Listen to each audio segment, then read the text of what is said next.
29. While the elephants were being ferried over, Hannibal had sent 500 Numidian riders to the Roman camp to investigate the position, strength, and plans of the enemy forces. This cavalry squadron was met by the 300 Roman horsemen who, as stated above, had been sent out from the mouth of the Rhone. The ensuing battle was more ferocious than the number of combatants would have led one to expect. Many were wounded, and the loss of life was also about equal on both sides. And when the Numidians panicked and fled, they ceded victory to a Roman side that was by then quite exhausted. Of the victors, some 160 fell, not all Romans, but some Gauls as well, and of the defeated, more than 200. This marked the start of the war, and also served as an omen for it, indicating that while the Romans would have success in the long run, the victory would certainly not be bloodless and would follow a close-fought struggle. When the men returned to their respective commanders after this engagement, Scipio felt he could not stick to any plan. All he could do was react to the strategy and moves of the enemy.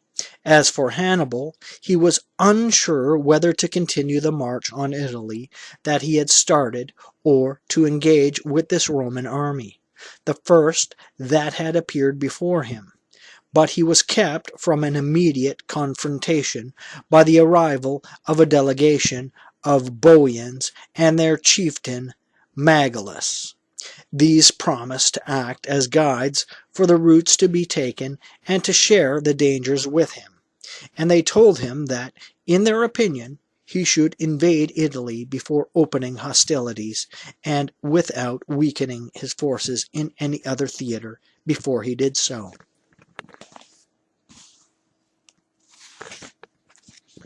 Most of Hannibal's men did indeed fear their enemy, for the memory of the last war had not yet been erased. But they dreaded much more the interminable march over the Alps, and this for men with no experience of it, rumor made terrifying. 30.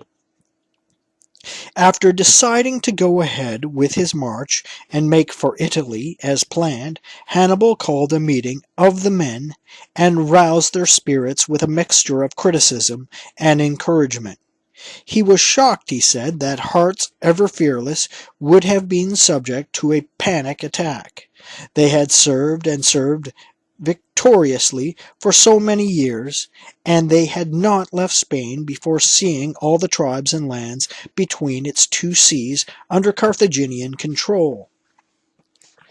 Then, vexed by the demand of the Roman people that any who had blockaded Saguntum be turned over to them, as though guilty of some crime, they had crossed the Ebro to wipe out the name of Rome and set the world free. At that point it seemed to no one to be a long journey, though they were traveling from where the sun set to where it rose again. Now they could see that by far the greater part of their journey was behind them. They could see that they had climbed the pass through the Pyrenees, where they had been surrounded by truly fierce tribes, and that they had crossed the formidable river Rhone, where they had conquered even the violence of that waterway, in the teeth of so many thousands of Gauls, and it was only now, when they had the Alps in sight, with Italy on the other side, and when they were at the very gateway to the enemy, only now did they halt from weariness. The Alps, what else did they think them but high mountains? All right, they might well suppose them higher than the crest of the Pyrenees, but certainly no points of the earth reached the sky or were insurmountable for the human race. In fact, the Alps were inhabited, and under cultivation. They bore and sustained living beings, and armies could pass through their gorges. The very envoys his men saw before them had not come over the Alps flying high on wings, he said. No, even the ancestors of these men were not natives of Italy. They were foreign settlers who had safely crossed these very same Alps on many occasions and in huge numbers, taking children and wives with them on their migrations. And a soldier carrying nothing but his implements of war, what is there that he cannot pass or surmount? Think of the 8 months of danger and hardship they had suffered to take Saguntum. Their objective now was Rome, capital of the world. Can any challenge seem sufficiently daunting or difficult to delay that enterprise? In the past, Gauls had captured those very places the Carthaginians were now losing hope of approaching. So, he concluded, they ought to admit that in spirit and courage they were inferior to a people they had often defeated in recent days. Either that, or they should expect that the end of their journey would be the plain lying between the Tiber and the walls of Rome. 31. After energizing the men with such words of encouragement, Hannibal told them to take refreshment and ready themselves for the march. The next day he set off upstream along the bank of the Rhone, heading for the interior of Gaul. This was not because it was a more direct route to the Alps, but because he thought that the further he moved from the sea, the less likely he was to meet the Romans. His intention was not to engage them until he reached Italy. On the fourth day's march, Hannibal reached the island. This is the confluence of the river Sarar and the river Rhone, which run down from different alpine ranges, enclosing a considerable amount of land, and the plains between them have been given the name the island. The Allobroges live close by, a tribe that in those days was already second to none of the Gallic tribes in wealth and reputation. At that particular time there was internal strife amongst them, with two brothers locked in a struggle for the throne.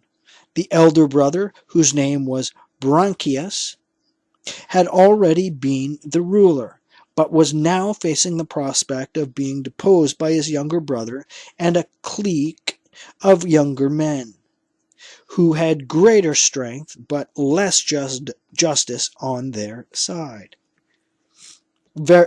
Very opportunity for Brunchius adjudication of this dispute was referred to Hannibal, who, having the disposal of the kingdom in his hands, supported the view of the Senate and leading citizens, and restored authority to the elder brother in return for this service. Hannibal was provided with support in the form of all manner of supplies and provisions, clothing in particular, the acquisition of which the infamous cold of the Alps made absolutely necessary. Hannibal headed for the Alps after settling the Allobrogan dispute, but instead of taking the direct route, he veered to the left into the lands of the Tricastini.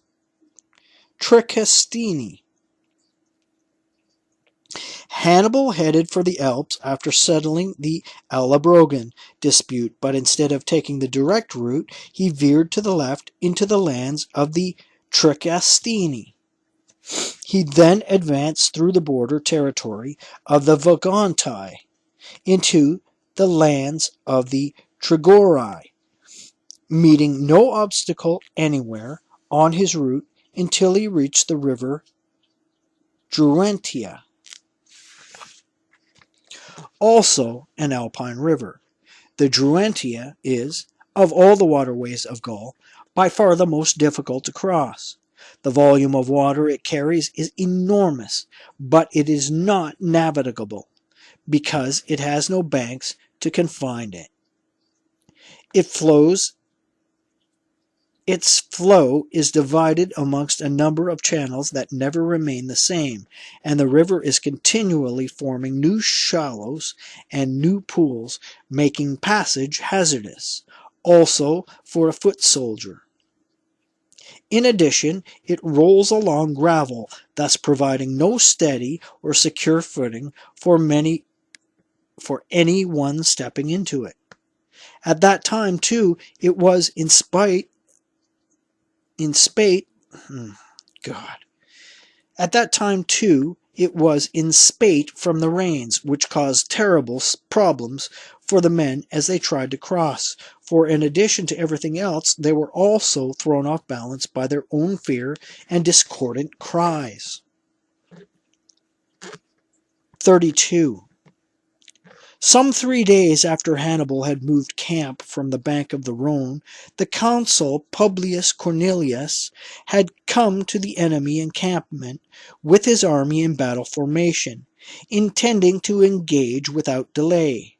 But he found their fortifications abandoned and saw that catching them would not be easy when they had such a head start. He accordingly returned to his ships on the coast, thinking it would be safer and easier to confront Hannibal while he was making his descent from the Alps. But he had gained Spain in the provincial sortition, and was reluctant to leave it lacking Roman aid. He therefore sent most of his troops against Hasdrubal under his brother Gnaeus Scipio, with the aim not merely of defending long-standing allies of Rome and enlisting new ones, but of actually driving Hasdrubal out of Spain. Cornelius himself headed back to Genoa with considerably diminished forces, intending to undertake the defense of Italy with the army now in the vicinity of the Po. Following a mostly flat route from the Druentia, Hannibal reached the Alps after being granted a safe passage by the Gauls inhabiting those parts. The men had been given some forewarning of their nature from rumor, which usually exaggerates the unknown, but now, seen close up, everything served to renew their dread. They saw the towering mountains with snow almost blending into the sky, ugly homesteads perched on cliffs, flocks and pack animals, shriveled with cold, human figures, shaggy and unkempt, everything animate and inanimate alike, stiff with frost, and everything else a grimmer sight than words could possibly describe. As the Carthaginians brought the column up the nearest slopes, mountain dwellers came into view, occupying the heights overlooking them. Had these instead positioned themselves in the gorges that provided greater cover, they could have suddenly sprung to the attack and caused a massive flight and loss of life. Hannibal ordered a halt and sent forward some Gauls to reconnoitre. What is that fucking word? I'm just going to read it like this. Hannibal ordered a halt and sent forward some Gauls to reconnoitre the area. Learning from them that there was no way through, he pitched camp in the most level piece of open ground and could be found in the generally broken and rocky terrain. Then these same Gauls managed to insinuate themselves into conversations with the local mountain men, from whom they differed little in language and custom. Through them, Hannibal gained the further information that the pass was guarded only by day, and that at night all the men slipped away to their own homes. And so, at dawn, he approached the heights, apparently intending to force his way through in broad daylight. Then, after a whole day of pretending to achieve a goal other than the true one, the Carthaginians fortified the camp where they had originally halted. As soon as Hannibal perceived that the mountain men had leapt the heights and relaxed their guard, he created an illusion for the enemy by lighting more fires than were required for the numbers remaining. Then, leaving the baggage behind with all the cavalry and most of the infantry, he took a number of light-armed men, the bravest he had, and swiftly made his way up to the top of the pass. There he took up a position on the very heights that the enemy had held. 33. At dawn, camp was struck, and the rest of the army began to advance. By now the mountain men, having been giving the signal, were leaving their strongholds and converging on their customary post. Then all of a sudden they caught sight of some of the enemy above their heads, occupying the vantage point that had been theirs, and they saw others coming along the road. Perceiving the two things together and realizing what they meant, they were left momentarily pinned to the spot motionless.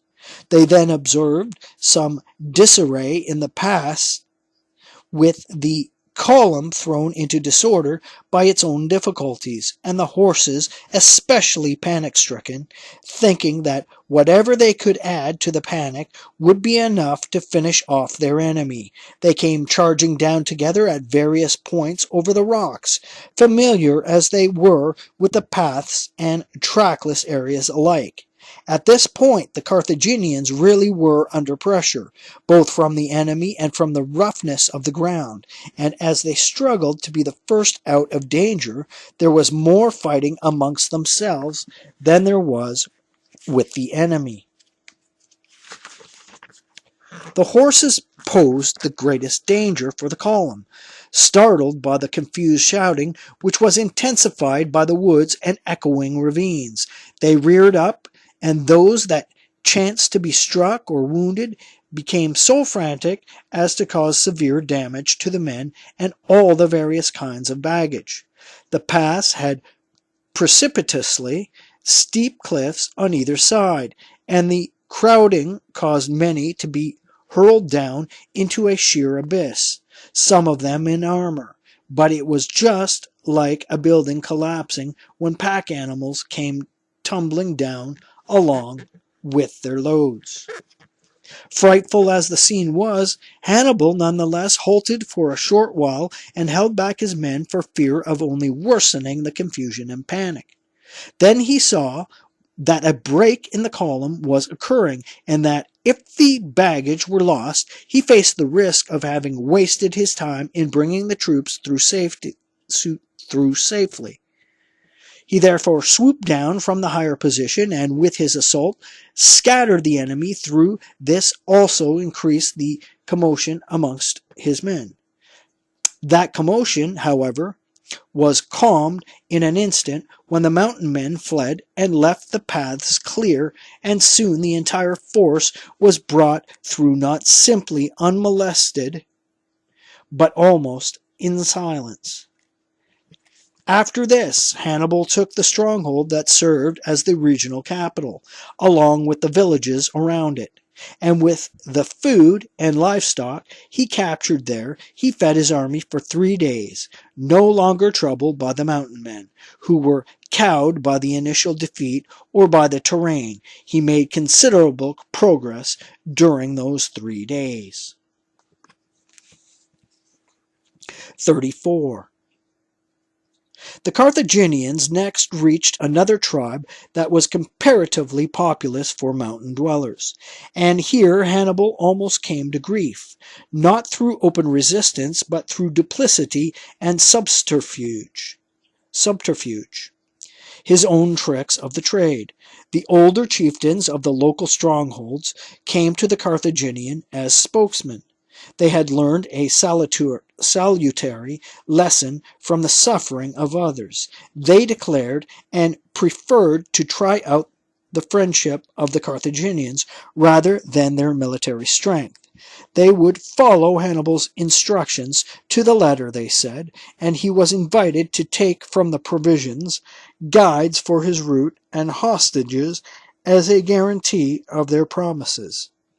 Hannibal was polite in his response. He felt he should not put blind faith in them, but that he should not refuse the offer either. in case rejection made them openly hostile. He accepted the hostages they offered and availed himself of the provisions which the spokesman had personally brought down to the road, but in following their guides he had his column carefully ordered, not assuming he was in friendly country. The vanguard comprised elephants and cavalry.